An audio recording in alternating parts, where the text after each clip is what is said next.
I'm joined in the studio now by former Chancellor of the Exchequer and MP for Spelthorne, Kwasi Kwarteng. Lovely to speak to you. Good to see you. Can I just have a bit of reaction to that interview with Robert Jenrick? Because I think the perception from our audience is that you've got the right ideas. Yeah.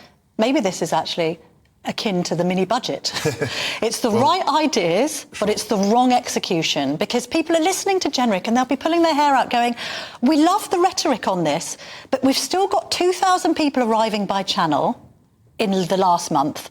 There's no one being sent to Rwanda, and seemingly these immigration lawyers are running rings around Suella Braverman on this. So actually, in contrast, I think, to the mini-budget, where I think, people rightly have said too much was done too quickly, the problem we've got here, and Robert has sort of alluded to it, is that there isn't enough action.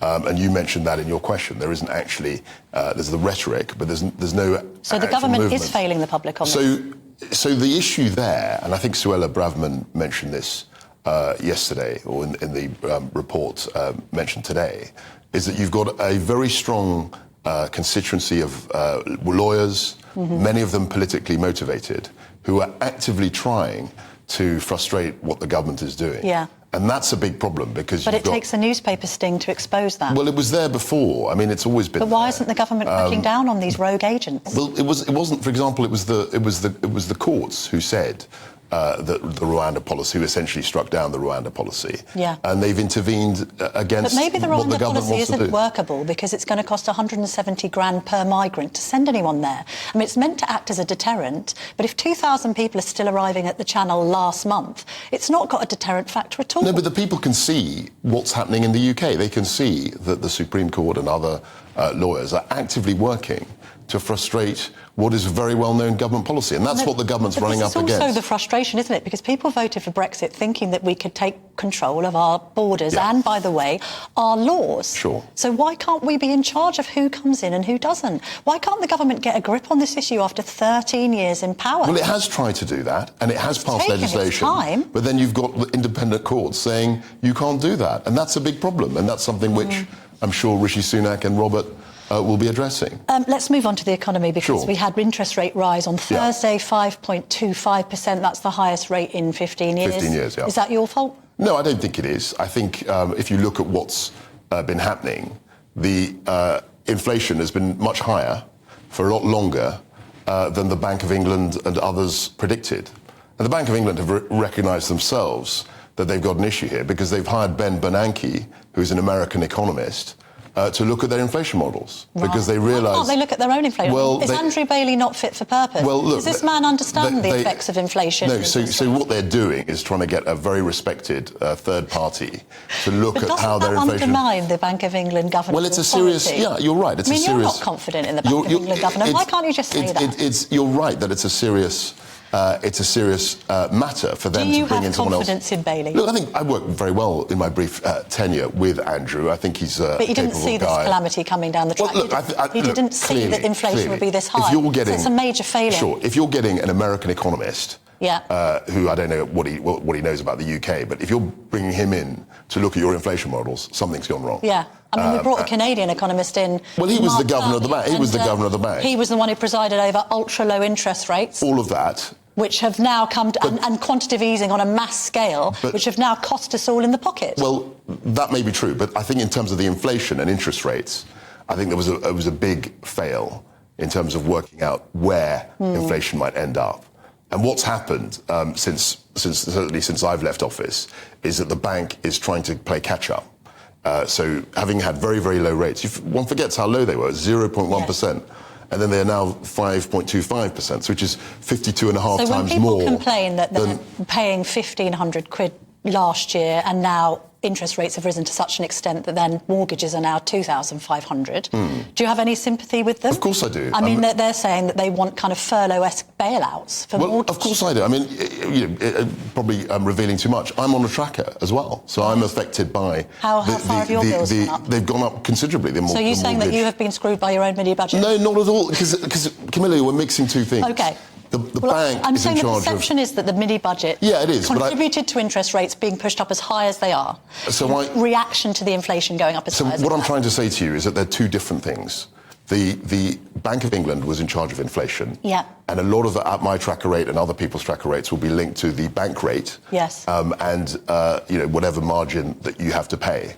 And the reason why interest rates have gone up very high is because we've completely missed the goal on the inflation. Yeah. We've totally misjudged inflation. And the point I was making about Ben Bernanke is that they brought someone in from America to look at their models because the models were clearly wrong. How much has your mortgage bill gone up by per month? A lot. I mean, I'm not going to More than reveal. A great deal since we bought the house in 2021. Oh, okay. So it's gone up quite a bit since then, and I'm as exposed to interest rates as anyone else. With regard to growth, obviously you've talked a lot about stimulating growth. What would you like to see in the autumn statement from Chancellor Jeremy Hunt? I think there has to be a growth plan. So it's all very well to people rightly or wrongly criticise the mini budget, and I think it was too much, too fast, or what have you. There are different perceptions about it, but the actual problem it was trying to solve, which is trying to stimulate growth, was 100% the right problem to deal with. And I want to see from the government an attempt to try and deal with that. Now, so far, they've said they've stabilised things, and I think Jeremy Hunt does deserve credit, and Rishi Sunak. So he shouldn't be reshuffled out. There's been reports he should be reshuffled. I was the last chancellor to be sacked, and it didn't end very well for the Prime Minister. So I would suggest a caution on that front. I don't think Prime Ministers sacking chancellors is a good omen. Even though, to be fair to Rishi, he didn't appoint Jeremy Hunt. It was Liz Truss who appointed him. So I think that they've done the first bit. They've shown a measure of restraint. They've shown balance.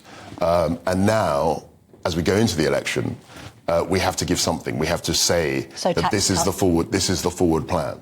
This is how we're actually going to grow the economy. Because when the Chancellor says, well, we can't afford tax cuts, what's your response to that? Because it's a legitimate concern, isn't it? And we've got household debt now exceeding $2 trillion for the very first time. That's equivalent to $71,000 per household. Is it just a case that successive governments have been far too profligate with taxpayers' cash? So I think the big issue, which no one wants to address, is public spending. Public spending is very, very high. And it doesn't take a mathematician to work out if your public spending is growing at 3% a year and your economy is growing at 0.5% a year, how are you going to pay for the public spending? And the answer so far has been through more tax. That's why we've got a very, very high tax burden.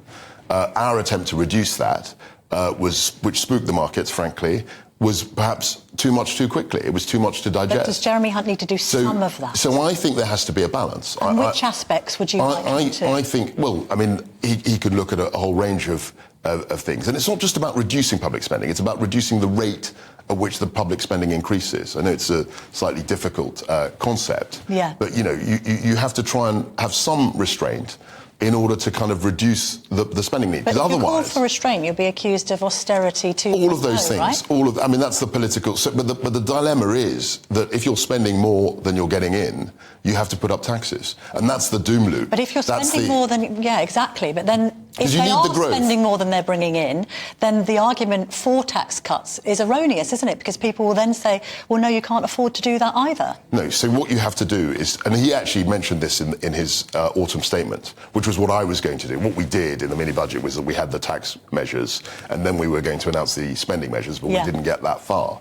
But what he has to do is to try and present a case for spending restraint. Yes. And also trying to put more money into the economy by reducing taxes. If he cuts any tax, which one should he cut first? Well, there are a whole range of taxes. Are you talking about income? Are you talking about corporation? My own favoured view was to start off, which is what Liz campaigned on, in terms of the corporation tax. Yes. And then I think we tried to do too much in the mini budget. Yes. I think if we just focused... So maybe start with business tax. Yes, I think it has to be sequenced. Do you feel that businesses in this country are being hammered by a Conservative government? Because that's how they seem to feel. I think going from 19% to 25% in corporation tax is very challenging. Yes. And also you want to make your economy attractive. I mean, in Ireland, they have, 12% corporation tax? Well, we were meant to be more competitive after Brexit, right? Well, we weren't meant to be on a par with France and Germany. No, and in Ireland, the top rate of tax is 40%.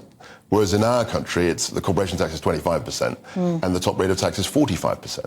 So if you're a successful businessman, you can see why they might want to go to Ireland instead of the UK. We talked about government debt, we talked about household debt. You've told me about your own mortgage. Yeah. Are you worried that there is a generation or caucus of people that are just so mortgaged to the eyeballs that it's a massive problem coming down the track? I mean, we've already seen house prices fall. Yeah. Are we facing another housing crisis? No, I think it's too easy to say that we're going to go down to the road of sort of housing Armageddon. I don't think that's the case. I think there's still a huge amount of demand for properties. There's still a sense that we're not building enough homes. People have got extraordinary amounts of mortgage debt, haven't they? Yes. And what happens further down the line? Are these people saving for their pensions? Is the property their pension? So all I would say about that is that the situation is bad. I mean, older viewers, not even that old viewers, but the early 90s, we had, 15% interest rates? And that was punitive. I don't think there's any risk of that, actually.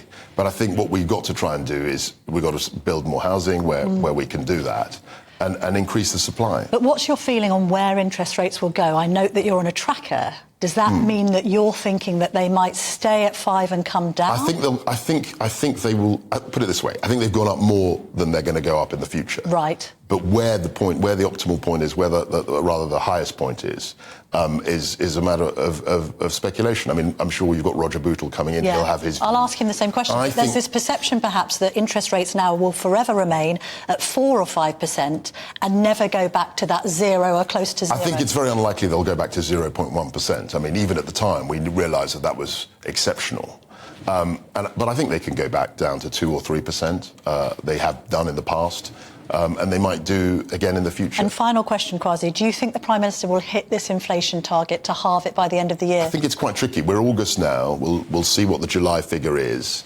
I think it'll be nip and tuck, as they say, touch and go, whether he hits that. But I think it's coming down, but obviously not as quickly as many of us would like to see.